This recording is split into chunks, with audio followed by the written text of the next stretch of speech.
August 23, 1514. The plain of Chaldiran, in what is now northwestern Iran.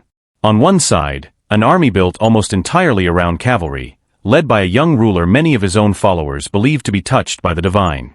On the other, an army built around cannon, matchlock muskets, and wagons chained together into a mobile fortress. By the end of the day, the myth of that ruler's invincibility would be shattered, not by a rival army's courage, but by gunpowder. The ruler was Shah Ismail I, founder of the Safavid dynasty and the man who had unified Persia under 12er Shia Islam. His opponent was Sultan Selim I of the Ottoman Empire, a ruler history remembers by the nickname Yavuz, often translated as the Grim or the Resolute. Here is the detail that still defines this battle for historians today. This wasn't simply a clash between two empires. It was one of the first major battles in the region decided almost entirely by a technological gap, one side using firearms as its central weapon, the other still relying on the same style of heavy cavalry charge that had dominated warfare in the region for centuries. Before we go further, everything in this video is drawn from documented history, contemporary Ottoman and Safavid chronicles, and the work of modern historians of the Ottoman and Safavid empires. This is the Battle of Chaldiran, 1514. By the early 16th century, two rising powers faced each other across a long contested frontier in eastern Anatolia and western Persia. The Ottoman Empire, Sunni Muslim in religious orientation, controlled Anatolia, the Balkans, and territory stretching toward the Arab world. The Safavid Empire, newly established under Shah Ismail I, had aggressively spread 12er Shia Islam as the official state religion across Persia, backed by a devoted military and religious movement known as the Qizilbash. This wasn't only a territorial rivalry. It was a genuine religious and ideological one. Safavid religious and political influence had spread into Ottoman-controlled Anatolia itself, inspiring a network of Qizilbash sympathizers among segments of the Anatolian population, a serious internal security concern for the Ottoman state, which had already faced a significant pro-Safavid uprising known as the Sokollu Rebellion in 1511. Sultan Selim I, who took the Ottoman throne in 1512, treated this threat with extreme severity. Contemporary sources describe Selim ordering the identification and execution of large numbers of suspected Qizilbash sympathizers across Anatolia in the lead-up to his campaign against Ismail. Historians note that the specific casualty figures reported by various chroniclers of the period vary considerably and should be treated with appropriate caution, though the broader documented pattern of harsh, preemptive suppression is well established. In 1514, Selim marched a large, well-supplied Ottoman army eastward toward Safavid territory. Ismail, aware of the scale of the approaching Ottoman force, initially avoided direct confrontation, using scorched earth tactics to deny the advancing Ottoman army food and supplies as it moved deeper into contested territory, a strategy that put real strain on Ottoman logistics the further they advanced from their own supply lines. Eventually, the two armies met at Chaldiran. Here is where the technological gap between them mattered most. The Ottoman army fielded extensive artillery and large numbers of Janissary infantry equipped with matchlock muskets, and Selim's forces employed a defensive tactic sometimes called tabur senji, chaining supply wagons together to form a mobile barricade, behind which Ottoman gunners and musketeers could fire on attacking cavalry while remaining relatively protected from direct charges. The Safavid army, by contrast, was composed almost entirely of traditional Qizilbash heavy cavalry, without significant gunpowder weaponry of its own at this stage. Some historians note that Ismail and his commanders reportedly regarded firearms as a somewhat dishonorable or unchivalrous method of warfare compared to traditional cavalry combat, though the extent to which this genuinely reflected Safavid military philosophy, versus simply a lag in adopting and manufacturing the technology at scale, remains a point of ongoing historical discussion.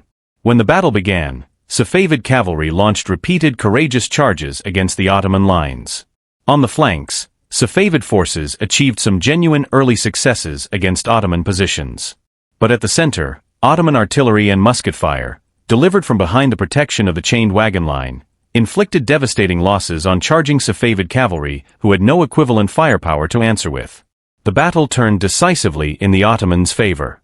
Shah Ismail himself was reportedly wounded during the fighting and narrowly avoided capture, according to multiple contemporary accounts. Members of Ismail's own household were captured during the chaos of the battle and its aftermath, including at least one of his wives, a documented and, at the time, deeply humiliating outcome for Ismail's court, referenced across several period sources. Ismail survived the battle. But something else did not survive intact: the specific religious and political mystique that had surrounded him among his Qizilbash followers, many of whom had regarded him with something close to divine reverence. Historians note that following Chaldiran, Ismail largely withdrew from active, high-profile military campaigning for the remainder of his reign, a documented shift in his public role, even if historians differ on exactly how much of that change was driven by the psychological impact of this specific defeat versus other factors.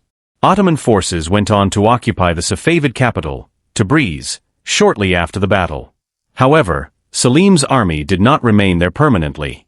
Facing logistical strain and reported reluctance among his own troops to winter so far from Ottoman territory, Selim withdrew his forces from Tabriz rather than attempting to hold and administer Safavid Persia directly. So, did Ottoman gunpowder actually defeat the Safavid Empire, as the title suggests? On the battlefield, yes, decisively. Chaldiran stands as one of the clearest examples in this era of a firearms-based army overwhelming a purely cavalry-based one. But the Safavid Empire itself did not fall. It survived Chaldiran, survived Ismail's death in 1524, and continued as one of the major powers of the Islamic world for more than 2 additional centuries, finally ending only in 1736, over 200 years after this single battle. What Chaldiran actually established wasn't the destruction of the Safavid state, but a long, roughly stable frontier line between Ottoman and Safavid territory in the region of eastern Anatolia and Iraq, a border that, with adjustments over subsequent conflicts and treaties across the following century and a half, would define the practical edge between Ottoman and Persian control for generations. And here is the deeper, longer-lasting legacy, the one that outlived both empires involved. The Ottoman-Safavid rivalry that Chaldiran opened, rooted partly in the Sunni-Shia religious divide each state represented, continued through generations of intermittent warfare between the two empires, and the underlying religious and political fault line it reinforced across the region remains a recognizable feature of Middle Eastern geopolitics today, long after both the Ottoman and Safavid empires themselves have disappeared from the map. Here is the irony worth sitting with. Ismail's authority rested partly on the belief, widespread among his own followers, that he carried something close to divine protection in battle. What actually defeated him at Chaldiran wasn't a rival claim to divine favor. It was mundane, replicable technology. Chained wagons, cannon, and matchlock muskets, deployed with disciplined tactical coordination. Mystique lost to logistics and firepower, in a single afternoon. The lesson underneath the drama is one that recurs across military history far beyond this one battle. Reputation, charisma, and even genuine religious devotion can build extraordinary loyalty and momentum for a state or a leader. But on a battlefield, those things eventually meet whichever side has better tools and a better plan for using them. And the side with the better weapons usually doesn't need the myth to win. This has been the Battle of Chaldiran, 1514.